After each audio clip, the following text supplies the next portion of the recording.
played and it had you, if you listen to the context of that video, that could have surmised everything that I'm going to talk to you about today. We've talked about loneliness and connection. We've talked about family and those type of relationship bonds. We've talked about resilience and good communication. But one thing that I feel like impacts every facet of our life is self-esteem or self-love. When you think about it, I choose my career path because it's something that I'm passionate about, but I also choose my career path because I believe that I can achieve it. I remember when I first started college, I wanted to go to school. Being younger, I was like, I want to be a surgeon. And so I go to school and I do well in school. I get to college and I do not do well in my chemistry and biology classes. I'm like, this is not looking really surgical-like, surgeon-like. And so I changed my career goals and I'm like, I'm going to be a nurse. And then I realized I don't like to study that much. And nursing is really intense. But what happens is I start to recognize that oh, I don't think I can do it. I don't think I can do that. I can't achieve that. It's too hard. I'm not smart enough. I don't have the attention span enough to do that. And so I'm not a nurse, I'm a therapist. Not totally because of self-worth, but you get the gist of it. And I don't try for the basketball team because I know I can't make it. I'm not athletic. I don't go and ask this person out because there's no way they can like me. I don't do these things. And so self-worth impacts every facet of our lives, I believe. What we do, who we interact with, where we're going to live, the kind of car that we're going to drive, the money that we're going to keep in the bank, it's all going to be impacted by what we believe to be true about ourselves. And so the video talked about self-love, and it describes self-love as the acts we perform towards ourselves, both physical and non-physical. Another definition I saw said that self-love is high regard for your own well-being. And I like that definition for two reasons. One reason is because it talks about high regard, like how you think of yourself, and I always want people to think of themselves in a more positive light. But then the second reason I like it is because it's my own. And the things that are within my sphere of control are the things that are about me. I can control that. I don't have to wait for that to be dictated by anyone else. I don't have to have anyone else to pour into that for it to be any more or any less. Carmen talked about the state of homeostasis, and if I can control that, you can't come and say something to me and then knock me down and I can't get back up. I get to control that. So with that being said, what are some ways, or how well do you feel like you show self-love when you think about it? In what ways do you show that you have self-esteem? That's something I ask clients at their initial appointment. What do you think about yourself? And some people are like, oh, I don't think I'm that good. And then I have people who are like, oh, I'm wonderful. I think I'm great. And so my next question to them is, what decisions do you make to reflect that you think that you're really good? And then we get real quiet. Because they are in negative relationships, they don't set boundaries, they are drained, they're running around doing things that they don't even enjoy and cannot explain to me, why am I doing this? And in my mind, I'm like, the math don't math. It does not make sense. And so some of the ways that we do show that we have self-love or high positive regard for ourselves is accepting who we are and where we are. Not trying to change that, not trying to run to any kind of facet of let me undo that real quick. And that's difficult. Very, very difficult. Prioritizing your own needs before others. I go back and forth with how society views this. Because sometimes it's like, oh, you need to be so giving of yourself, and you need to be doing all this for the world, and we need to feed the hungry and give money to the poor. And then we go to I'm self-made. I got this. Really independent. Very, very much after my own goals. And I think that there has to be some middle ground in that. Some kind of, balance or harmony in how that works. Boundary setting. If you can come and let somebody do anything or anything to you, anything or say anything to you, I'm really going to question what you think about yourself.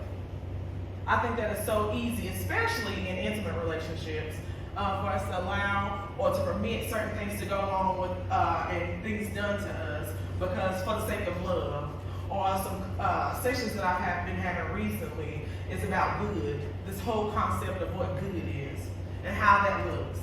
And I think there's such a, I mean, I can say what's good, but like if Sarah comes to me and she's like, give me your last $100, I know I have to feed myself and my kids. If I give Sarah that $100, of course it's gonna be good to Sarah. It's gonna be detrimental to me. So who gets to gauge on what is good? Forgiving, and I'm talking about forgiving yourself. I think it's hard to extend something to someone else that you're not willing to give to yourself. I thought about this when I was doing it. We were talking about having this event at the church, and we talked about the concept of loving thy neighbor as thyself. And that just sounds so good, doesn't it? Like, I'm gonna feed you, and when you are hungry, I'm gonna make sure you have a basket, and when you're sick, I'm gonna come and visit you, and when you need a good word, I'm gonna tell it to you. But we can fulfill the love of your neighbor, but we cannot fulfill the portion of as myself. We're not feeding into ourselves. We're not doing the things that are good for ourselves. And then I'm like, well, are we really fulfilling the sense of the scripture? Is it real that we're really doing it? We say we won't harm ourselves. We love ourselves. We care about ourselves. But when we don't take the time to refill and do the things that we need to do for us to feel really good, we're not loving our neighbor as ourselves.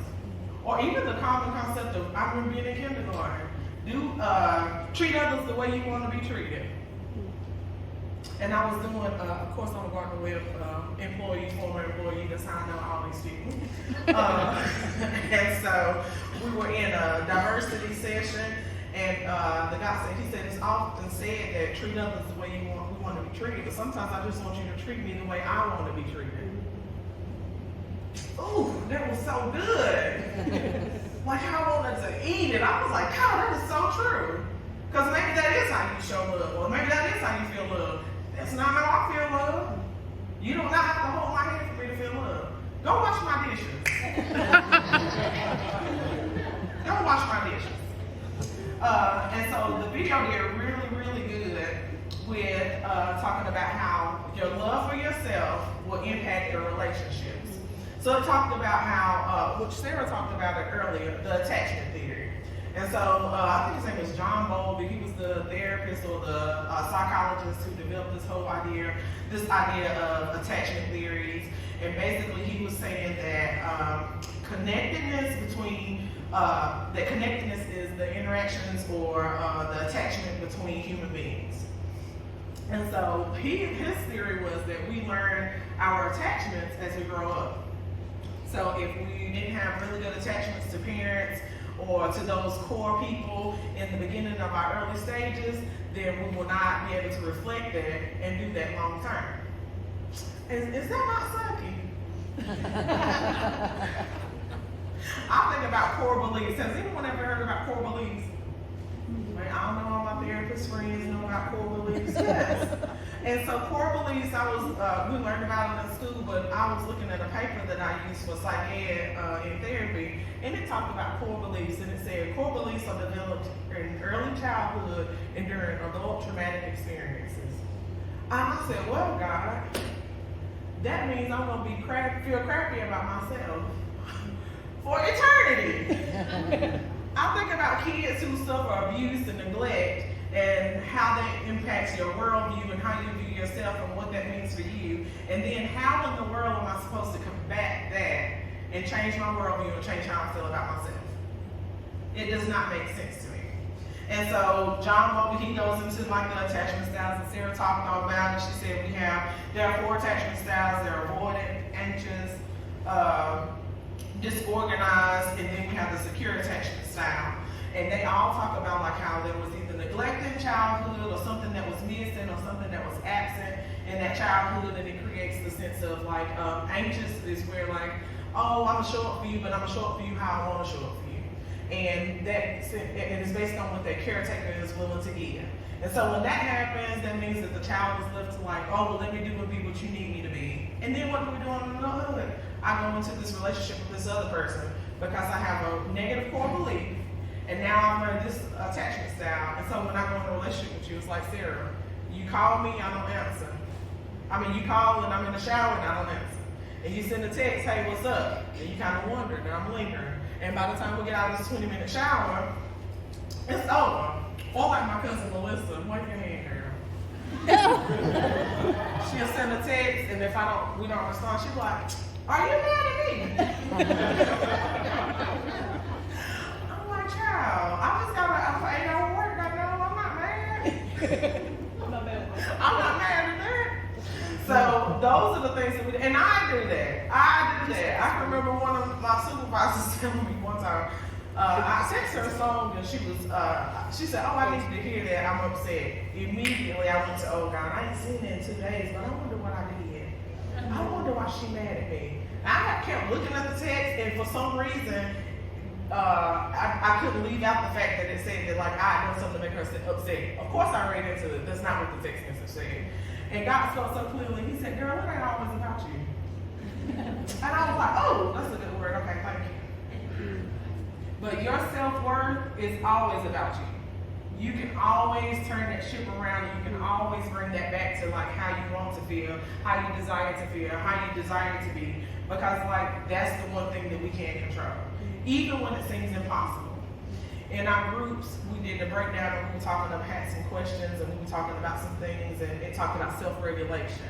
And one of our group members was talking about how she tries to talk positively of herself, but how she feels invisible. And so, or she doesn't feel heard. She feels invisible and she doesn't feel heard. And so my question was, well, if you feel that way, how do you feel like talking to yourself will be effective?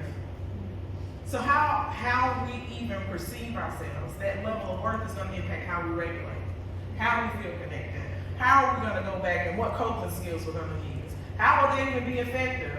There's so many times I'm big on affirmations that I talk to clients and I'm like, you have to affirm yourself. Well, am I supposed to believe the lie? Is the question I get. Am I to believe the lie that I think I'm good? And I hate the terminology of fake it till you make it. I don't believe that to be true. I don't believe that I don't have to fake it till you make it. Even when we talk about resilience, I think that there's a certain level of toxic resilience because I think sometimes we get resilience because like we think we're supposed to stay in these little terrible situations and then I'm good because I came up out of it. No. Sometimes it's okay just to walk away from it, to recognize that like this is just toxic and I need to leave it. Not that I continue to be a resilience. Not that I continue to be strong in those things. It's okay to walk away from things that don't serve you or that are not healthy or not helpful to you.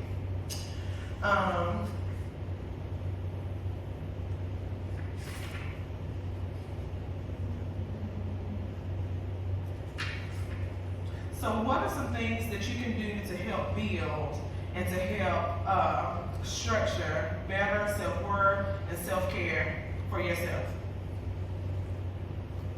We've talked about it in different, in all of the different sessions today. Self-care and self-love and trusting yourself and what that looks like. And what do y'all say to that? Yes. Amen. She said being truthful when someone asks you a question. That's so true.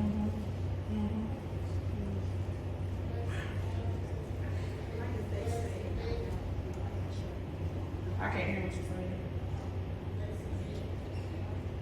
Replace negative with positive. Yes. And I didn't say replace negative with positive. I say replace negative with a little less negative. Because sometimes turning that ship around from like negative to all the way positive is difficult. It's difficult. I hate my outfit today. Versus, you know, what I got on, it ain't all that, but like I'm gonna roll with it. There's a difference in there. There's a difference in why I completely hate this. That's being honest with myself.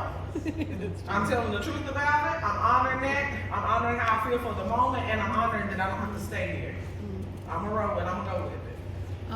When someone hurts you and you say it's fine, it's okay, and it's like not okay. Yes. Please. Ooh, Lord, have mercy, the gospel truth. I think that when we think about forgiveness means you didn't do anything wrong. It's okay. Nope. Nope. I tell people, God has a seal of forgetfulness. I I don't. I can't throw it in there. I can't do it. And so it is that logic of like, and that's how we're taught, especially growing up in some religious or spiritual backgrounds. It's like you forgive and you forget. No, honor what was done and acknowledge what was done and how it makes you feel. My biggest thing is you cannot heal from what you refuse to feel. So if I do not acknowledge that what you've done or how it's made me feel, if I don't acknowledge that, I can't go beyond it. If I can't allow myself to be the victim where someone has wronged me, then I just have to be like what I'm supposed to do, be the judge and like now everything is okay. No, we have to honor those things. That comes with being honest. And one thing, when people sit with me and we're talking about what are you going to do or what does self-care look like and what does being honest with yourself look like and what does healing look like, I cannot tell you what that looks like. That is going to vary from person to person.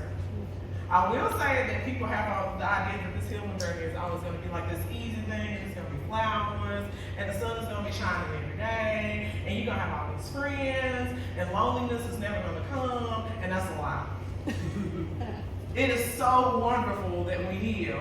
And it's also like tormenting sometimes when we heal. Because we do have to go back and pick some of those wounds open and get the dirt out and dig out all the stuff and let it bleed and leave it open for a minute to let a little air get into it and then go back and pack it and then seal it up and clean it. Pour alcohol on wounds, it burns. And so that's what our healing process is going to look like as well. But you got to learn from it. Yes. Come on, Kim. That's right. You got to learn from it. Yes. It's been learned. That's right. I heard that God will do something, will allow something to you in order to do something through you so you can help somebody else. That's That's true. right. Mhm. You got to learn from it. You do. You don't forget it because then you don't learn. That's the truth. That's a good concept. I didn't even think about that, but that's very, very true.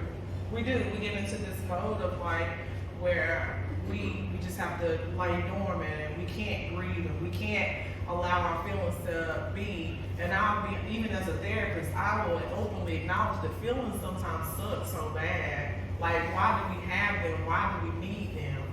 Why must they be there? But they are necessary. They are driving forces. They're indicators.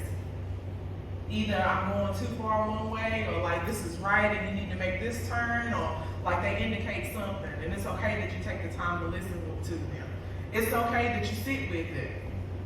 Sometimes we get so wrapped up in emotion and feeling that we want it to stop, we want it to end.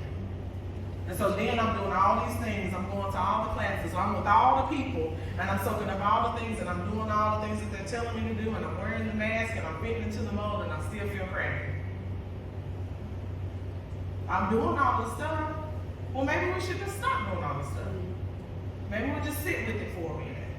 We allow it to be, not to dictate everything else, but we allow it to be, and then we make a decision as to what needs to happen next. And that goes into another point I want to make. Sarah talked a lot about loneliness and the emotional, collective, and the social loneliness. What's the difference between loneliness and solitude? Does anyone know? Peace. Peace. Yeah. One is good, the other one is bad. Anybody else have a suggestion? Go ahead. Choice. Yeah. Solitude is a choice. That's a good one. Yeah. Anybody else have any suggestions? So I do carry out therapy with some teenagers, and they are the weirdest group of people, and they are so smart and crazy and all these things at one time. But I was in a session this past week with a teenager, and she said, I have to get to myself so I don't feel forced to be what all these people want and need me to be. Absolute solitude. yes. It's not that there's anything bad there. It's not that I'm lonely, even though sometimes it's like when no one is around. But the fact that I can just be in a space and be there, and I don't have to worry about being anything else but what I need to be in that moment. So learning to differentiate between loneliness and solitude, and even to recognize when it's necessary to be in solitude. Yeah. We talk about a lot of connectedness, and it is, we do need to be connected. I also don't want our connectedness to be in vain or detriment. Because sometimes we can go and pour into people, and it's kind of like, ugh, what did you really give? I don't want that. All right. So, let's say you were listening to what we've talked about today, and you kind of like, well, what do I need to do to work on my self-love journey, my self-worth and improvement there? What are some things that we need to do? I'm always going to recommend therapy. I'm always going to say get you a counselor. Ask anybody around me. I'm going to tell you, you need to go to therapy. That is always going to be my recommendation. The second thing I'm going to tell you to do is stop comparing. It is so difficult to do that in today's society. Everything is so accessible. I can look on Instagram, I can look on Facebook, I can look on social media, I can look on Google, I can look on what X is what's going on, formerly known as Twitter. I can look on all these social media sites and I can see all these things that I need to be doing and what I should be doing. And I always say, don't compare yourself, because when you compare yourself, you either come up too little or too much. And both are dangerous. So stop comparing. You be you, you accept where you are for the moment. And even if you acknowledge that there are things you want to change, work on them. But like, don't compare and say, I have to be this, or I should be this. I need to be this. Unless it's what you want it to be. Again, take time to be in solitude. Take time to be by yourself. And I'm not saying if you're in a relationship, go and dump this person that you're in a relationship with. That's not what I'm saying. I'm saying take time out, sit in silence, listen to yourself, listen to your heart, meditate, pray. Take time and ask the question, what is it that I want? What do I want for my life? How does that look? What am I doing? What decisions am I making that reflect that this is the life that I want to lead? And if you come up on the negative end of that, like just start making shit like I want to be a millionaire. Well, every time you get paid, Jack, you hopping on Fashion Nova. What do we need to do? Well, I guess I need to limit my Fashion Nova packages. Yes. Evaluate it. And honesty. Sometimes the hardest thing you can do is be honest with yourself. It is so difficult. We are not always going to like the thing that we see in the mirror. That's just the reality. And I'm not even saying that self-worth or self-love says that 100% of the time you are 100% going to love all the things that you are. But Janelle Monáe, I love Janelle Monáe. She did a meditation, and one of the things she said is that I love every evolution of myself. And that spoke to me because like there are things that we do or we have done, or parts of us that we see and we're reflective of, and we may not have liked that person at that time. However, that time and that moment served a purpose. And it's okay that that served a purpose, and now it's time to let it go. But you cannot get there if you always hold hostility towards this part of yourself. You hold anger, you hold resentment for this part of yourself. Because essentially, if this is what I feel about me, it's going to show up in my relationships with other people. Whether that be my children, my spouse, my mom, my co-workers, friends, however that looks, however I feel about me, it's going to show in my relationships. So be very, very honest. And I don't know how many of y'all are planners. I'm not a big planner, but recently, because I work like 17 jobs, I had to get a calendar and write down like, this is where I'm going to be on this day and this time, and this is where I'll be on this day and this time, and scheduling out and getting my kids where they need to be and all this other stuff. And so in order for me to get some self-care time in and to be intentional about like, oh, I'm going to read today, I have to put that on the schedule. I have to have a plan. Take time to plan some self-care. Take time to plan some time for reflection. Schedule a therapy appointment and put it in your plan and be like, okay, so these are the things. Plan for your therapy appointment. These are the things that I noticed in my session, or these are some things I noticed between sessions, and this is what I want to change. This came up as I was in session or after my last session, and I want to bring this up. Because if you're not intentional about it, it will come, we won't reach to the stages of competence. That's right. Okay. So that is all I have for you. I do want to say that I saw this quote and I really liked it because again, it makes me accountable, makes you accountable for you. And it says, "You are your own priority." You are your own priority. We talked a lot at the conference today. A lot. And I love the seeds have been planted. The seed will die if you do not take the responsibility and do anything in addition to just this conference today. And so you get to decide what happens next. You get to decide how much you grow. So be your own priority today, okay? Thank y'all so much.